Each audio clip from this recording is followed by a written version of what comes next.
Hi, I'm Greg Gutfeld. Here's what's coming up. In the wake of the San Bernardino attacks, is our Attorney General more concerned with fighting Islamophobia than fighting Islamic terror? And how many idiotic things did the media say following the murders? Do you have an hour? And later, did a bunch of journalists make a mistake rushing into the killer's apartment with cameras rolling? We'll talk to a guy who was there with a screwdriver that everyone thought was a popsicle. Well, that was a week. Let's get started, America.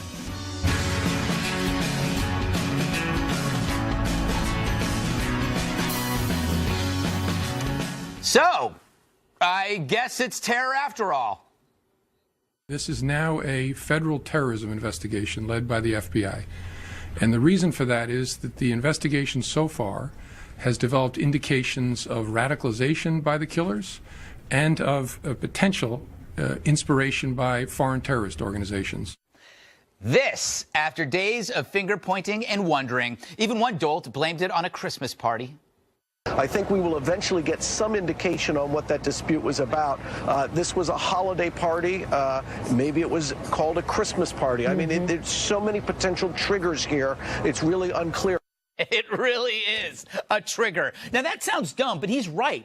Christmas is a trigger because our entire lives are a trigger to a death cult. Others blamed workplace violence, and by others, I mean dumbasses, like the terrorist mouthpieces who kept blaming their acts on mean-spirited jokes about a beard. There was information about the fact that his coworkers has kind of made fun of him, for example, and his beard. He had just told the family, oh, somebody made fun of my facial hair. You know, and his job, he had to keep his facial hair kind of trimmed up a little more because of the type of job that he had and in the county. So that's why he had told the family about this situation. And mind you, he was a pretty private person. So for him to share some information, you know, that's why the family had conveyed that to us of what actually happened at the workplace. These things happen in all sects of American culture, where someone is disgruntled or gets made fun of or is uncomfortable or is an antisocial person, and they lash out. So it's bullying. I'm thinking it's time for a terrorist AA, a place where people can go to and admit, free from threat, that they know, in fact, it's terror. For this cowardice is spreading, even as our Attorney General thinks Islamophobia trumps Islamic terror. Obviously, this is a country that is based on free speech. But when it edges towards violence, when we see the potential for someone lifting that mantle of anti-Muslim rhetoric, or, as we saw after 9/11, violence directed at individuals who may not even be Muslims but may be perceived to be Muslims, and they will suffer just as well, just as much. When we see that, we will take action. See, backlash always beats the bloodbath. And so the left reacts to evil the way a hydrant reacts to a dog. Martin O'Malley, who should be selling herbal Viagra from a trunk, blamed the NRA. The elitist media joined in condemning guns, not Huns. So how do you convince them they're dangerously wrong? Try the mathematics of devastation. A mass shooter is definitely bad, but self-limiting. People do die, but it ends. With a terrorist, however, goals aren't self-limiting. The aim is to kill the entire world. So take away the guns. They're still going to use box cutters on a jet, pressure cookers, car bombs, pipe bombs, sarin gas, small explosives in underwear, biopoisons. See, suicide cults hate guns, too, because they're inefficient for Armageddon. For radical Islam, the apocalypse is their happy ending, which is why the terror threat trumps gun shaming hands down, and why we must destroy a cult before it gets the tools to destroy us. Blaming guns, in a way, is a retreat from the battle for human survival. A gun in the hand of a terrorist is bad, but then again, so is a Prius, a pipe bomb, a pound of pastrami. A gun in your hand or mine, that's a plus. We need a revolution of the sane, where we as a nation fight this demon. This is a turning point for this country. Different than 9/11, because back then we were unified, but fomented division has changed that. If your own leaders see you or your rights as part of the problem, then we're on our own. Identity politics is the gaping hole that radical Islam slithered through. It's up to us to tear it to pieces. Period. All right, let's welcome tonight's guest. I'm excited. First time, Gillian Turner, former National Security Council member in the Bush and Obama administrations, and a Fox News contributor. Hooray. And of course, Kennedy, host of Kennedy, named after Kennedy. Weeknights on the Fox Business Network. If you don't have it, you know what to do. Gavin McInnes, host of The Gavin McInnes Show on AnthonyCumia.com. Joanne Nosuchinsky, sober this time, thank God. And Katherine Timpf, way over there in the corner from National Review. All right, Gillian, I'm going to go to you first. We're now in this situation where we're saying, okay, gun ownership or terrorism. Like, one of them is the problem. Why is that the problem? Isn't that the problem, making it into two issues? They're both problems. And I think that, you know, normal people can have a discussion about this where it doesn't become this sort of polarizing political issue. We've got, in Gillian Turner's world, right, we've got terrorism, big picture, global issue, maybe an existential issue, if you really want to say that, right? I agree. Gun control is more of a tactical issue.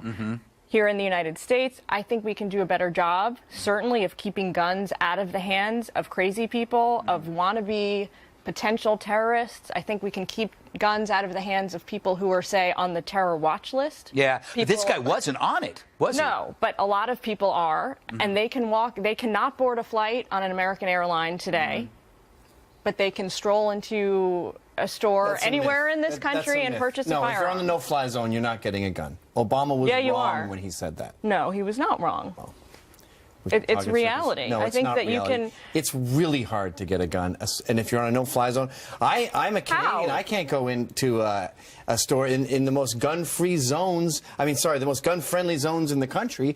I can't get a gun. It has to go through all kinds of crap because I only have a green card. But isn't this the problem, though, Kennedy? Is that for some reason we're talking about guns. This is an act of terror, but what the president has effectively done is shifted the debate away from radical Islam because he doesn't want to talk about it. And you could see the left straining with glee to pin this on a conservative nutbird who was targeting Planned Parenthood, which was close by. And that was a narrative. It's so incredibly insensitive. But the thing about gun ownership, and for me, you know, it's not necessarily existential or tactical. For me, it's philosophical. Because whoever has the guns in whatever country, whatever style of government, whoever has the guns has the power. In the excuse me, I get choked up. Not really a spit bubble. In the United States, when people are armed, when citizens are armed, they're the ones who have the power, and that's what separates us from other countries. And when good people have guns, and when we can defend ourselves, that is the most powerful force on the planet Earth. And, you know, when the left disarms good people, then terrorists are attracted like a magnet to a country that many on the left want to create an entire gun-free zone of. You know, Joanne, that's the point, really. It's like they're looking for soft targets, and if you're in a soft target, and by the way, the left makes fun of this, too. Oh, they want every place to have a gun. Well, maybe that's where we are in this world. Well, yes. Okay, so since the 90s, gun ownership has risen. Gun violence has actually gone down, except in areas where it's a gun-free zone. And that's where you're seeing these mass shootings in schools, places of work, churches, movie theaters. If you want to have the gun control debate, you need to consider all of these factors, especially California, being a state with some of the strictest gun control laws.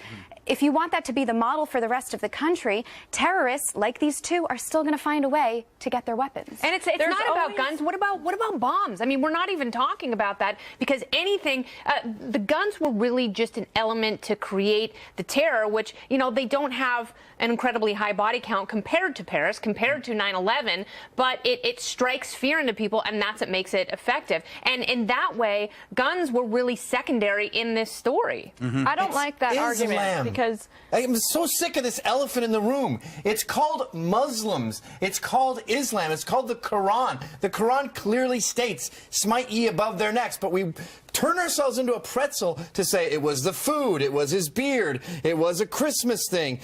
They are out to get us, convert or die. And you talked about a Prius in your opening monologue. What did they do in Glasgow? They got in their car, filled it full of explosives, and drove it into the Glasgow airport. There's no guns for miles there, and they still attacked us. I think America is so petrified of being racist that, and then rightfully so, they don't want to go backwards, but they're so determined, they're so Islamophobic that they end up taking in a backwards culture because they prefer it to going backwards. All right, let me bring Kat into this. Did we just had Gavin here basically say it's a Muslim problem? It's more of a, I would say, a radical Islam issue. Tomato. Why are we so afraid to label it that it's radical Islam? Well, all of our leaders are not taking that route. Most of them are. Obama is even still saying we're still searching for their full motives, or we're still working on finding the full picture of why they did what they did. Are you kidding me? It could not be more obvious. If you're still working, give me a call. Give anyone with the brain and the decency to be open and honest and tell the truth when it's this obvious and it's this important. The signs are everywhere that if you do say that, then people are going to say you're racist, you're part of the problem. So people are afraid of being called that. But I'm personally a little more afraid of getting blown up. Yeah. Well, I have a theory, and it's a disturbing historical one. If you look back, this has happened before with communism. When communism became an issue in the United States, there was a reaction in the media and among the left to be anti-communist. They didn't become anti-communist. They went to the other direction, and we had that for 4 decades of anti-communism. It seems to me that when you have radical Islam, rather than being anti-radical Islam, we have a president, we have a government, a media, and an academic complex that is anti-radical Islam. Does that make sense? It does, and I think sometimes there's a little bit too much emphasis on preventing a backlash, when what we need to be focusing on are atrocities that are actually happening. We're in the aftermath of a horrible terrorist attack. The focus should not be, from a policy perspective, national policy perspective, on protecting Muslims from a backlash. That's something to think about maybe next week. Right. Now is the time to focus on the victims and their families and shoring up our national defenses. So I agree with you on that point. But I do think to say tomato, Muslims, radical Islam is not the way we want to go. You really want to keep a clear delineation between people who have been radicalized by a cult of crazy killer fanatics. Yeah. Who have very tenuous ties to Islam and the Muslim religion overall, and the 99.9% of Muslims who live in peace around the world. 99.9? Try 99.999. Okay, but here's the thing. Like, I do agree with Gillian. I do think there is a radicalization process. I think it's very different in this country. I've talked to experts about it, and they say that it's happening so swiftly in this country. So what I want to know is when will there be an admission that this was an intelligence failure, and what is the government going to do in places like San Bernardino County to make sure people feel better about where they live? She got in on a visa. The problem wasn't a gun, because she was going to kill. They had 12 pipe bombs. That's what's so infuriating about this. Obama he wants to bring in more refugees, and then we see the kind of carnage they wreak, and he goes, well, who gave them guns? What are you doing giving them guns? And I go, what are you doing letting them in? Well, he was born here, right? He was born here. She was brought in. She was not a refugee. She came in on a very different kind of a visa program. Yes, but it's an important distinction. The sons of immigrants, the children of immigrants, tend to be more radical than their parents. I'm a child of an immigrant. So that's anecdotal evidence. And Gavin's an immigrant, and he's the most radical person I know. I don't even have my citizenship yet. I know. You make me sick. Maybe that's as it should be. We've got to move on. We've got so much more. Coming up, a look at some of the dumbest things the media said this week about the San Bernardino attack. I don't include myself. But at last count, I lost count. Stick around.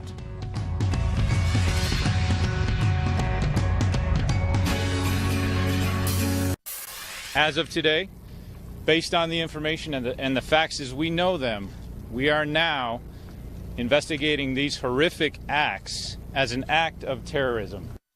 So that was the FBI on Friday. But before that, the mainstream media were very careful not to speculate about radical Islamic terrorism. So who did they blame? What did they blame? What do you think?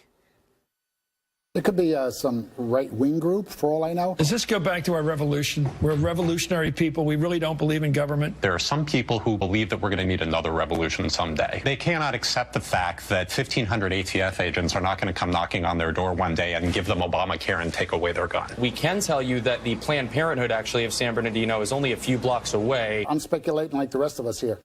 Wow. By the way, just like MSNBC, Bloomberg Business also noted the shooting happened within 2 miles of a Planned Parenthood clinic. That's like saying the Paris attack happened within a mile of a mime. Accurate, but hardly a connection, you idiots. And on Saturday, the New York Times, for the first time since 1920, put an editorial on the front page calling for gun control as the victims of a terror attack have yet to be buried. Calling for gun control after the largest terror attack on our soil since 9/11 is like calling for water control in the middle of a brush fire. Kennedy, a lot of this stuff is crazy. It was crazy. I didn't see that stuff till the first time. What was the worst example in your mind? The worst example was Marcos Moulitsas, who said that, yo, GOP, it's hard to ridicule gun control when your peeps are going around killing people. And it's like, guy, these weren't Republicans. Like, these weren't Ted Kaczynski's. These were terrorists. Yeah. And, also, on the workplace dispute thing, I do think he had some sort of an issue that set him off, and he went home. He's like, honey, that's it. Get the SUV. It's the day. Like, today is the day. Do it now. Get your tactical stuff on. We're jihading all over them. So they had it all. It was planned for another. It was planned for another time, and that sped it up. Obviously had a much bigger event in mind, but I think they're like, know what? Screw that guy. He made fun of my beard again. Let's load up, rack up, and go. Gillian, there's a drought in California. Bernie Sanders, I would assume, would think it might be, climate change. Well, look, here's the thing with this. This is something I do want to get off my chest. Yeah. It wasn't workplace violence, but that doesn't mean that this guy couldn't have been pushed, like you said, couldn't have been pushed over the edge in that moment. It doesn't mean that the workplace violence, it doesn't mean that that's true and that that's the sum of the parts. Yeah. It was a terrorist act, but I don't think that anyone in their right minds would have had the amount of ammo and pipe bombs that they had stashed in their house to attack a holiday party of like 100 people. It doesn't make any rational sense. I think they had something bigger in mind. I think they had something else in the works, and he got set off, she got set off. They were like, let's go. We're just going to do it now. Yeah. Although, how does that explain, though? They did drop off their child, correct? They had someone else caring for their child. And they also rented the SUV. They also rented the SUV. Those two Sunday things night, show foresight. But the reason it's different is because terrorists normally don't target people that they know. And, who knows? He could have killed or she could have killed or wounded people who had thrown them a baby shower. And I do think that they had something in the works, something really big. They were planning something, and this wasn't it. I have a friend in law enforcement who thinks that they were going to go back and blow the living crap out of all the first responders in a second event, knowing that TV cameras were there. There you go. That makes total sense. Kat, I'm going to play you a SOT. This is, I think, Aaron Burnett. This is an interesting theory. Do we have that? Obviously, her involvement is a game changer in how law enforcement will look at this. But I just have to ask you, could there be something else, anything else that could have explained her involvement? Something like a postpartum psychosis? Why not postpartum psychosis? We're throwing everything out there. Okay, because nobody with postpartum psychosis has 12 pipe bombs in their apartment or house, and nobody for any other reason, because they're made fun of, because they're mad at their coworkers, because they just had a baby. No, a lot of people go through all those things. Only one group of people builds pipe bombs and puts them in their house, and that's radical Islamic terrorists. Sorry, lady. Gavin, what's interesting is that after the terrorists were killed and everything was happening, we had a lot of people telling us not to jump to conclusions. However, before they were caught, before we knew what they were, everybody was jumping to conclusions. Yeah. I find that strange. I find it really frustrating. First of all, you can't make jokes, because I sarcastically said, oh, it's because they're new parents and they were stressed out. And then the media took that joke and made it reality, so you can't be sarcastic anymore. But why are we imbuing all this strategy and intelligence on savages? It's like we're sitting discussing the Bloods and Crips doing a drive-by and saying, well, maybe they were trying to procure territory for the third quadrant of South Central. A lot of the Crips have been moving in on that, and it's very stressful down there. They're monsters!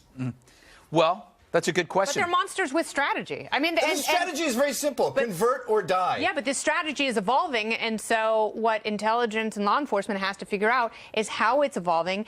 Was this a black swan event? Are there clusters of people that they knew? And how can you keep people safe? I think that's giving them due authority. Close the borders. That's this whole idea that we can what if they're already here? Them and then we have to surveil them and then get them out. In India, when there's a suicide bomber, they punish the entire family. Every family member involved has to leave now.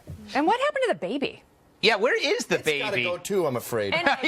No, are you scared? President Obama would say you're scared of babies. Yes. You're scared of women and babies. No, I'm scared that the baby. I'm scared that the baby was exposed to some sort of toxic agents. Yeah. As mom was either breastfeeding or making bombs right next door. But if you look at everything that they were blaming, it was all us. It's all, every blame in the media was us. Well, I think it wasn't them. The problem, too, is for so long, we didn't know what was happening. For the first 5 hours, we had no leads on what these people looked like, where they were from, what the motive could have been. And that offers time for people to create their own narrative. And then when facts come through that disprove your narrative, you're just going to ignore them and continue to go on with your own because you need to sell stories. And no one calls you on it. I mean, look, they're really fast on the Planned Parenthood shooting. Everybody was.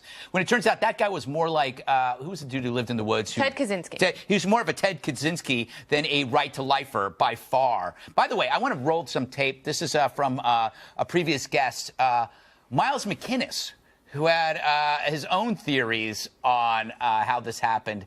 Hey everyone, we just found out about the shooters in San Bernardino, and despite previous speculation by a lot of stupid idiots, it has come to light that the couple were both parents of a newborn. And I think what we all have to conclude from this, it's inevitable, is there is incredible stress when you have a newborn. Yeah, he taped it. Ripped me off. I know, but Miles recorded that when?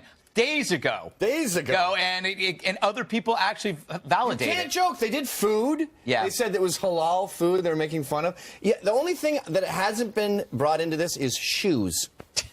That is the only thing that hasn't been blamed. And shoes can be uncomfortable. It can lead to stress. It'll come up. Yes. Give it time. Yeah. Time to take a break. Former CIA Director James Woolsey joins us next. Stick around.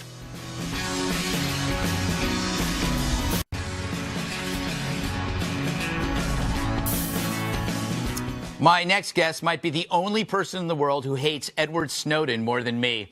In other words, he's my hero. My next guest, not Snowden. Sorry, Kennedy. Joining us to discuss this week's events and other stuff, former CIA Director and Ambassador for Negotiations on Conventional Armed Forces in Europe and current Chancellor of the Institute of World Politics and Chair of the Foundation for the Defense of Democracies. Wow. Ambassador James Woolsey. That's a heck of a title. That might be the longest title I've ever heard. Yeah, it is. Yeah. Let me ask you, what was your reaction when you found out that the FBI classified San Bernardino as terrorism? Were you shocked? No, I mean, it looked that way from the beginning. I think they were only several days in designating that because the president has adopted such a weak-kneed characterization of everything that happens, never talking about jihadis, et cetera, that they were probably waiting to see if he would do something. I don't know. But the director of the FBI is a very able and tough and independent man, and maybe he was just being a little bit careful. Okay, so clearly these guys slipped through the cracks. This woman got a visa. What can we do to make our surveillance better, especially in a climate where so many people, Kennedy, demonize surveillance here in the States?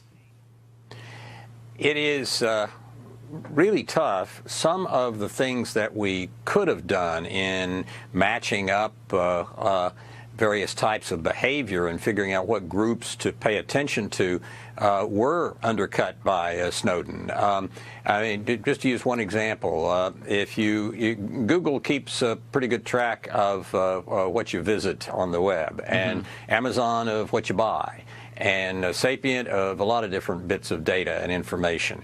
And you put all those together, and you haven't looked into anybody's communications, but you've narrowed down to maybe several hundred people instead of several million people, the folks that you may want to watch because you know of these characteristics and you know what they're doing on A, B, C, D, E, F, and G, and so you think there's at least a chance they may be doing something that all that points toward.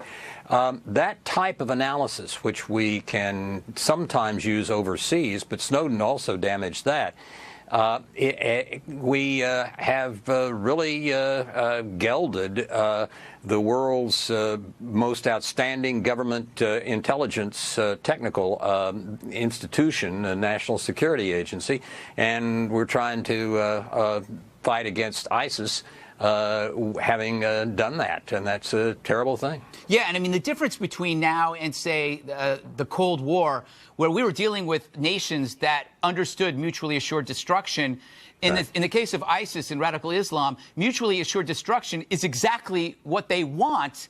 And that calls for a kind of a new way of thinking, or at least a new way of appreciating the tools that we need. Exactly. Bernard Lewis said something very close to that once, that mutual assured destruction during the Cold War was a deterrent, but now for some of these groups it's an inducement. And the Shia groups that are radical and work under essentially for Iran, some are like that, and that is really a terrible situation when you're trying to figure out how to deter something. It's awful. I have a theory that people become disdainful of the procedures or practices that end up being successful. They tend to fade into the background, whether it's the use of spies or the military or even our oceans, which protect us from so much, that we've gotten so used to it that we tend to dislike these things. What's there explained? Well, Churchill said of us that the Americans always do the right thing, but unfortunately only after they've exhausted all other possibilities. And, we were 3 years late to World War I. We were 2 years late and a half years late to World War II. We tend to, after something has gone well, after we've won a war, or after we figured out who did 9/11 and we got on top of it and so forth, we tend to relax. And we've done that going back to the early days of the Republic, and we can't do that this time. The oceans have shrunk. People can come at us a lot more easily than they could before. We can't just sit here and pretend everything is rosy because we've killed bin Laden or because of some other step. We've got to stay with it, and a lot more than we are now. So last question real quick. How does the CIA recruit people these days? Are they confident they're getting the best? And is there a volunteer program where, like, a guy over 50 who already has a job can spy for free in his own free time?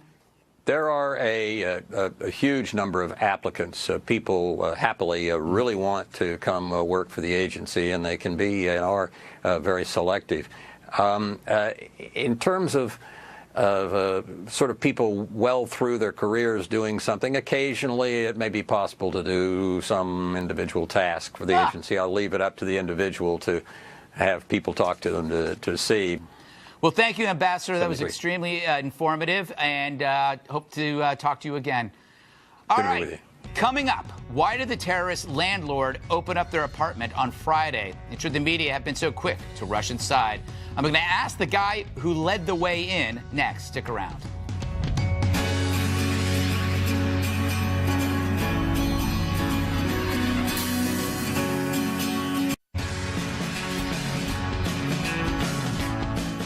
Welcome back, friends. So on Friday, the FBI announced it was treating the San Bernardino massacre as an act of terror. Hours earlier, the media swarmed the apartment of the jihadi couple who committed the murders, taking photos and video of the scene. MSNBC showed personal photos and ID cards and has since apologized. Now, joining me now is one of the men who helped the landlord open the door to the apartment, Sunday Times of London, Washington Bureau Chief Toby Harnden. Toby, this video that we're showing, that's you in the striped shirt leading the way. Can I ask you, as this was going on, what the hell were you thinking? Well, I do wish I'd worn a better shirt. Yes. But, I happened to be here. There was a bit of a scrum around the door, and there was the landlord and an 81-year-old guy with a screwdriver and a lot of very long screws going into this door. And he wanted to get into his house. Yeah. And clearly there was some interesting stuff in this house, potentially. So I thought I'd help him. So I asked him for his screwdriver, which happened to be orange. Yes. And, apparently some people thought it was a popsicle. That is true. That was the first, the eyewitness report was that there was a man with a popsicle. I want to let the viewers know that Toby he's no local crime blogger. He doesn't work for TMZ. He's a major foreign correspondent. This guy's been in the Middle East, Baghdad, Fallujah, Jerusalem, Belfast. Toby was imprisoned for 2 weeks in Zimbabwe. So, you know, when you're tweeting at him and making fun of him, you have to understand this guy's the real deal. I have to ask you, did you expect it to look as unsavory as it did when it got out onto MSNBC? I never expected to be accused of wielding a frozen tweet at a crime scene. Yes. I have to say. So, no, it was hilarious. It was surreal. I mean, you know, the FBI had declared the crime scene over. Now, one can question that, and I was astonished that they allowed us in, or allowed the landlord back in with so much material in the house. And I think certainly filming people's social security cards and passports, people who are alive, was clearly a mistake, and I had no part in that. But you know, it's in the public interest to find out about this terrorist couple living in this house. And, you know, we've had people in Karachi overnight following up leads that I managed to find in the house. We've had people, intelligence people in the UK looking into things. It was an absolute goldmine of information, as well as, you know, the detritus of ordinary life, the boxes of Pampers, and the kind of pretty sad aspect of this little baby that had been living in there and whose parents had gone away and abandoned her to carry out this horrific act. I guess the issue is when people saw the reporters going through the belongings, I mean, I was like going, how can this happen? And where was the supervision? Where were the authorities? Couldn't this have harmed the evidence and made it harder to make connections later?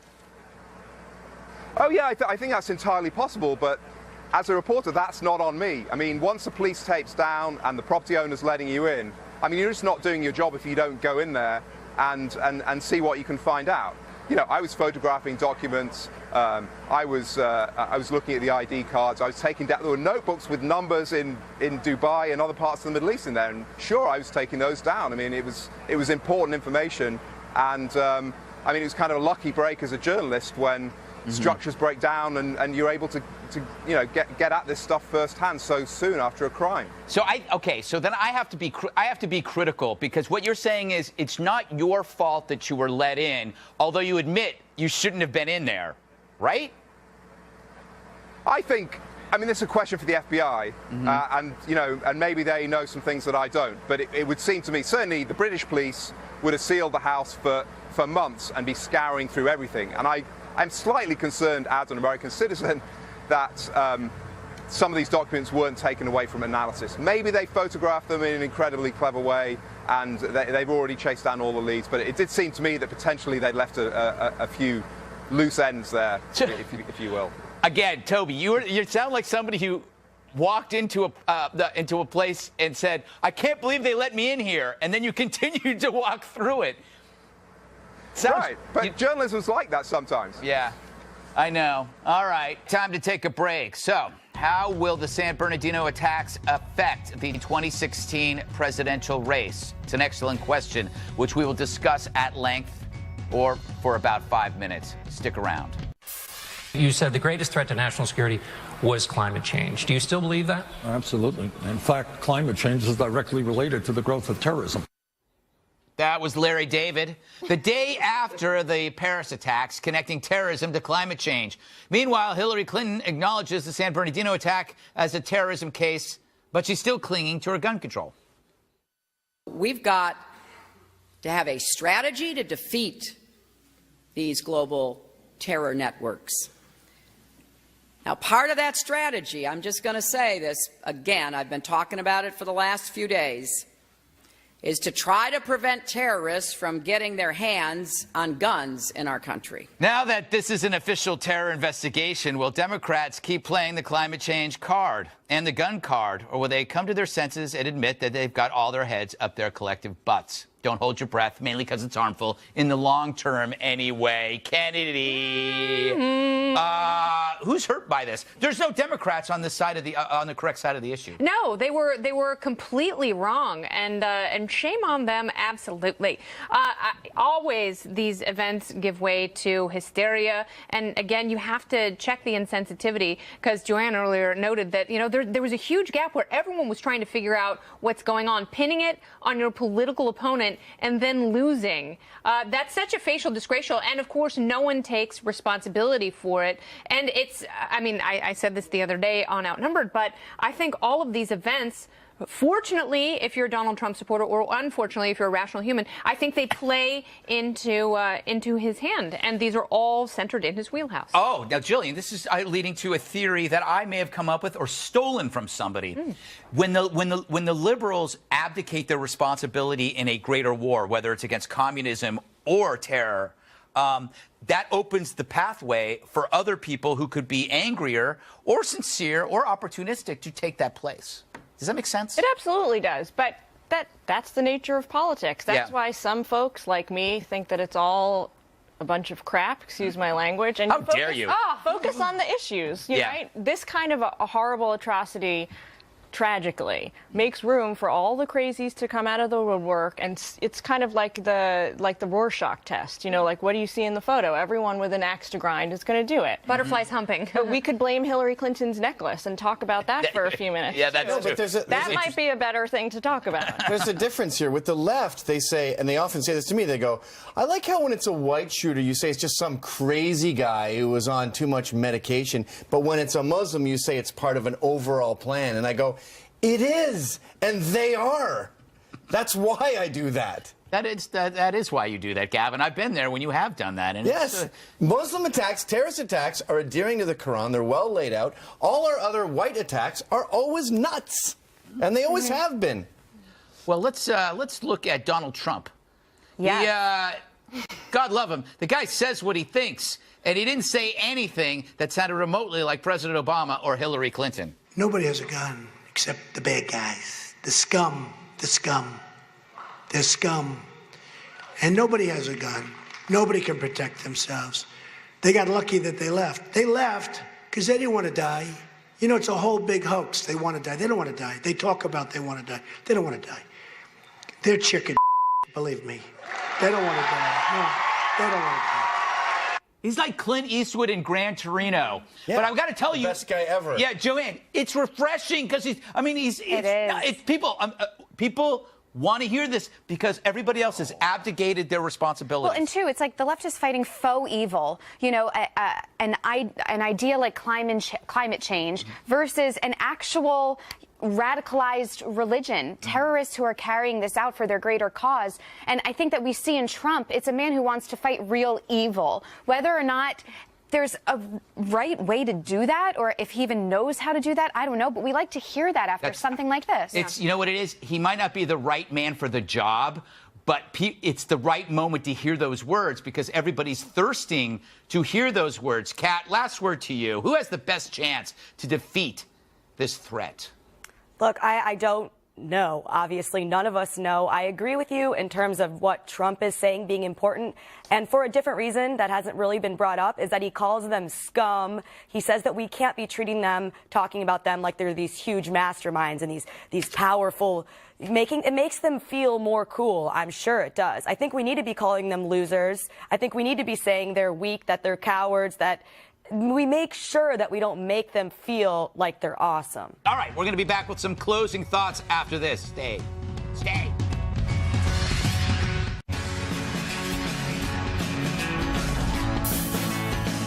Finally tonight, some closing thoughts on this week. All right, let's start with you, Gillian.